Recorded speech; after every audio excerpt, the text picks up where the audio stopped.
Look at the top 10. You'll have the Specials, you'll have Elvis Costello, you'll have the Bee Gees, Pink Floyd, the Rats, ABBA, Paul McCartney. It's a very healthy mixture. People are listening to all sorts of music, and that's precisely the way it should be. I couldn't care less if somebody hates the Rats and likes ABBA. I don't care. I think they're idiots, but it doesn't bother me very much, you know.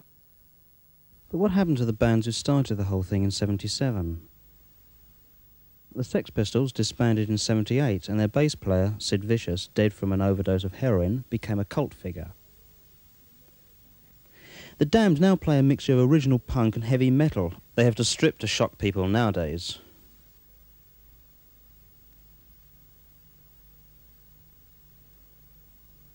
At the very beginning of all this, 1976, when all the new bands started coming out, was the fact that they were criticising this idea of an establishment, and in doing so, they were forming an establishment themselves. They were becoming a clique unto themselves, which was as boring, to my mind, as the one that they were criticising, and which needed to be destroyed as much as the one that they were trying to destroy. They put themselves in an artistic corner, and they were talking about a certain type of politics and this, that, and the other, and we will never do this and we will never do that. Of course, ultimately they had to compromise, and they looked like idiots because they've been shouting so long about they would never do this that they eventually had to.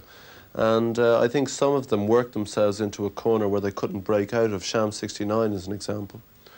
I think the Clash almost did that, but they were clever and good enough to break out of it. The Clash started at the same time as the Sex Pistols, but they've survived, making new music but exploring and incorporating other types of music, like reggae.